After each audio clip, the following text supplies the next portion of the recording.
Russia loses $3 billion in one night as Ukrainian drone slips past air defenses. Today, confidence turned into miscalculation.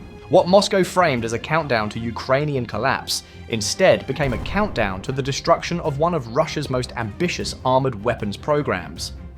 In a single winter night, a carefully planned Ukrainian strike dismantled a core pillar of the Russian military industry, inflicting losses assessed at approximately $3 billion.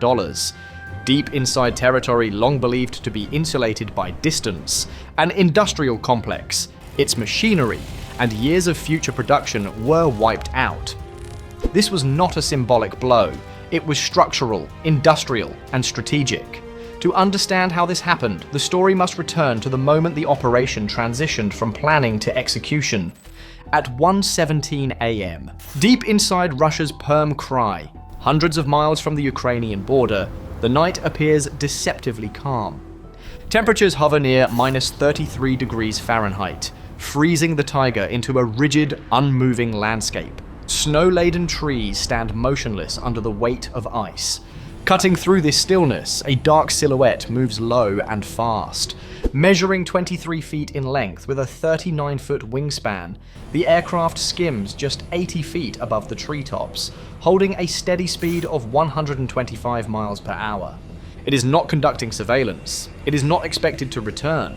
This is the Liubyt, Ukraine's newest long-range strike drone, designed for one-way missions deep into hostile airspace. Below, Russian night watchmen at a restricted industrial site move between heated guard posts, pouring coffee to stay awake through the long winter shift. They have no warning that what is approaching is, in effect, a flying fuel-air weapon. Inside the drone's fuselage sits a payload of 550 pounds of high explosives, supplemented by approximately 40 gallons of thickened modern napalm.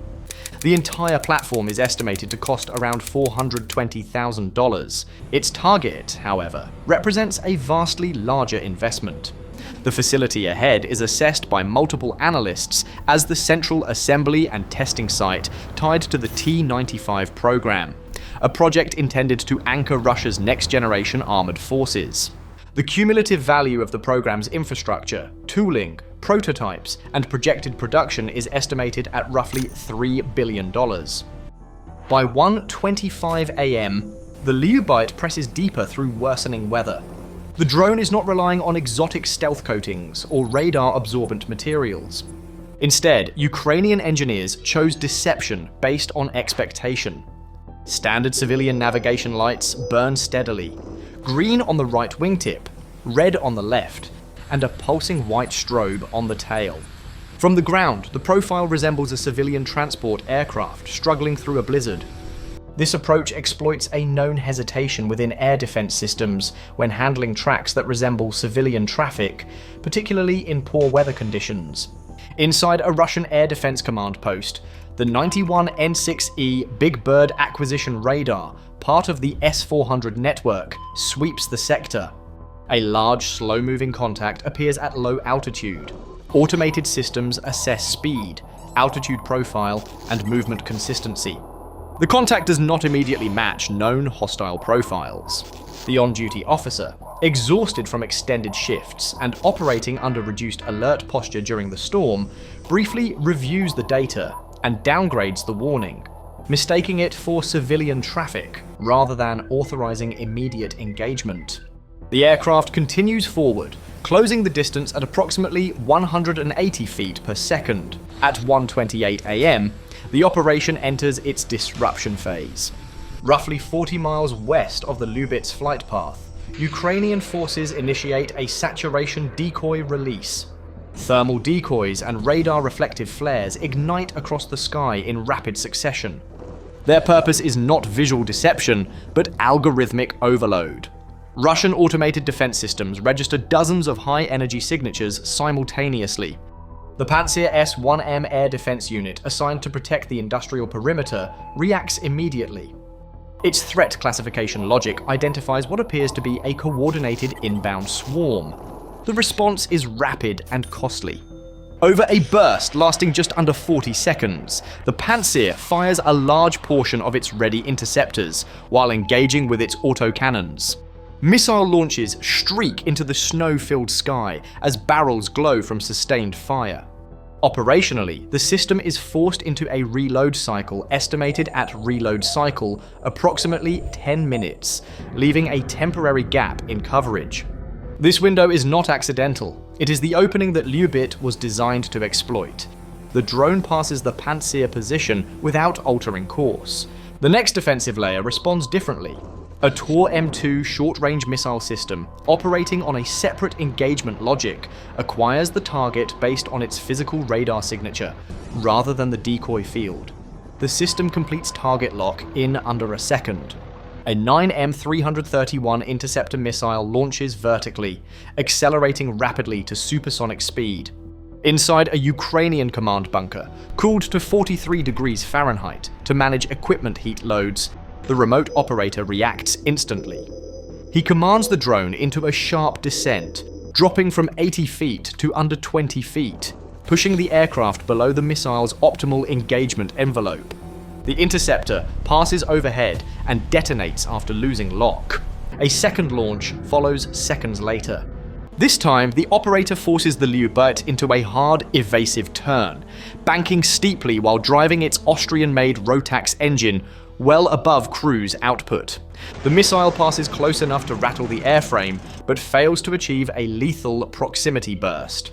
At 1:30 a.m., Russian forces escalate to electronic warfare.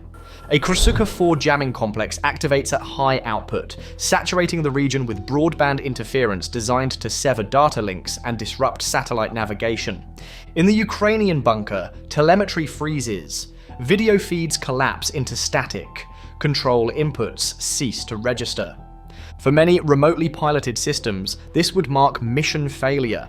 The Liubyt continues unchanged. Its onboard autonomy package transitions to pre-programmed optical terrain matching navigation. Using stored three-dimensional reference maps, the system compares live optical input, road geometry, forest edges, building layouts, against known terrain data.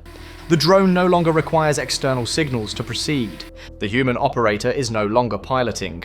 He is monitoring a sequence already committed to completion. With 4 miles remaining, the Liubyt emerges from forest cover and aligns with the industrial zone. Environmental stress mounts rapidly. Ice accumulates along the propeller's leading edges. Vibrations intensify as rotational imbalance increases at approximately 2,400 revolutions per minute. Composite skin panels begin to experience micro-fracturing. While the engine remains fuel-driven, extreme cold degrades onboard electrical systems supporting avionics and control surfaces. Internal power reserves drop sharply as temperature sensors register -24 degrees Celsius within exposed compartments. System logs indicate roughly 18 seconds of powered flight remain. Despite vibration distortion, the onboard recognition system confirms the primary objective, the T-95 assembly complex. Through the glass-roofed structure, optical analysis identifies 7 completed heavy tanks under protective covers and 19 partially assembled hulls positioned along production lines. Analysts later assessed that a significant portion of Russia's near-term heavy armor output was physically present at this location at that moment. At 1:31 a.m., the Liubyt impacts an adjacent industrial storage structure connected to the assembly hall via ventilation and service corridors. The 550-pound high-explosive charge detonates on contact, rupturing tanks containing volatile industrial solvents used in coating and finishing processes. The drone's napalm payload ignites the mixture, producing an intense, sustained fire rather than a brief blast. Flames propagate rapidly through interconnected ducting into an underground testing and storage area, containing large quantities of experimental solid rocket propellant and aviation fuel associated with turbine engine development. Temperatures rise exponentially. Fire suppression systems activate but fail, as heat overwhelms delivery systems. A secondary explosion follows, significantly amplifying the initial blast. The combined event is later assessed, not measured, to have produced an explosive yield approaching the lower kiloton range, though analysts caution that this reflects energy release equivalence, rather than a true nuclear-style detonation. A powerful shockwave radiates outward, flattening structures across the complex. The previously expended Pantsir vehicle is overturned by the blast pressure. Snow within several miles is flash-heated into dense steam clouds. Where the facility once stood, a crater roughly 70 feet deep and 350 feet wide now dominates the site. The 7 completed T-95 tanks are destroyed beyond recovery. The 19 unfinished hulls are rendered unusable. Tooling, specialized machinery, and prototype components are obliterated. Subsequent satellite imagery shows a persistent thermal anomaly and a rising plume extending thousands of feet into the atmosphere. The cumulative industrial and programmatic loss stabilizes at approximately $3 billion, effectively ending the T-95 program as it existed. Today's strike represents more than a tactical success. It caps a wider campaign. Refineries hit to starve fuel, bomber bases pressured to disperse, and now industry itself. Strategic depth no longer protects Russian production. The belief that critical industry could be secured by distance alone has been disproven. Ukraine did not strike frontline units. It struck the system that produced future forces. As dawn approaches, the site continues to burn. Russian emergency crews confront a landscape fundamentally altered. The factory is gone. The production line is gone. Rebuilding would require years, resources, and skilled labor no longer concentrated in one place.